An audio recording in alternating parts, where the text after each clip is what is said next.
Bonjour à tous, c'est Théno pour les aventuriers. Aujourd'hui, je vais vous montrer comment créer des dashboards, donc des tableaux de bord, pour visualiser les données renvoyées par la carte WioLink. Pour ce faire, nous allons utiliser le site qui s'appelle freeboard.io. Vous voyez le site s'afficher ici. Donc c'est freeboard.io. La première chose à faire, c'est de s'enregistrer ou de se connecter si vous avez déjà un compte, ce qui est mon cas. De là, vous allez pouvoir créer un nouveau projet, disons. Par exemple, CR2, puisque j'ai déjà la première. Créer.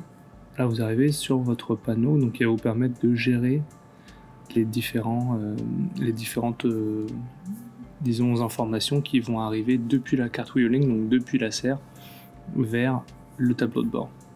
Donc, ce qu'il faut, c'est enregistrer des data sources, des sources de données, donc nos capteurs en fait.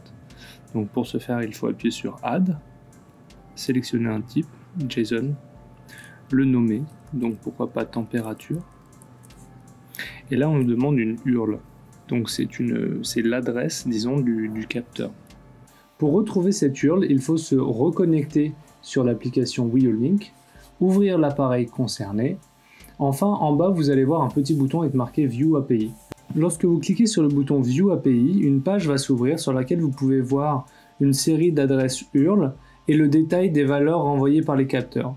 Ces URL sont justement les adresses sur lesquelles les informations vont transiter et c'est cette URL qu'il faut rentrer dans le tableau de bord freeboard.io.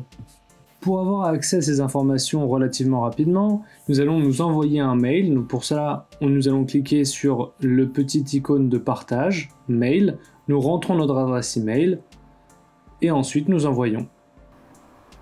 Grâce à cette manipulation, un mail a été envoyé. Et dans ce mail se trouve justement l'adresse utilisée par le Wio pour envoyer les informations sur Internet. Donc par exemple celui qui correspond à la température, c'est celui-là. Donc il nous faut copier cette adresse email dans la case URL prévue à cet effet. Et là il va y avoir d'autres paramètres, donc par exemple obtenir l'information toutes les 5 secondes. Donc on peut changer toutes les secondes ou toutes les 10 secondes selon le taux de rafraîchissement que l'on désire avoir. De là on va l'enregistrer. Donc maintenant nous avons enregistré une source d'information. Maintenant pour la visualiser de manière graphique, il faut ajouter ce qu'on appelle Add Pan. Alors ça va nous rajouter une petite case sur laquelle on va encore cliquer sur la case plus et là on va choisir. Donc nous dans notre exemple on va prendre par exemple une gauge, une jauge en fait. On va l'appeler température.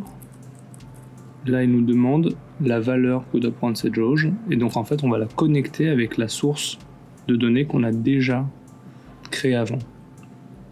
Donc, on va sélectionner température. Là, il va nous demander si on veut en degrés Celsius. On va dire oui. Du coup, units, on n'a pas besoin de le mettre. On peut le mettre quand même. Et là, on va définir l'échelle. Bon, alors admettons que notre capteur soit sensible sur cette plage-là ou que nous, ce qui nous intéresse, c'est de visualiser cet intervalle-là et on va rentrer -5, 50, ce qui est cohérent pour des degrés. On sauvegarde et nous obtenons donc la jauge de température qui reçoit les informations directement depuis la serre. Grâce à ces manipulations, vous pouvez désormais avoir accès aux informations renvoyées par vos capteurs n'importe où, de chez vous, de l'école, pour pouvoir suivre en temps réel, que ce soit le week-end ou le soir, les paramètres et les conditions de pousse de vos plantes. J'espère que ce tutoriel vous a été utile et je vous souhaite une bonne fin de projet. Au revoir!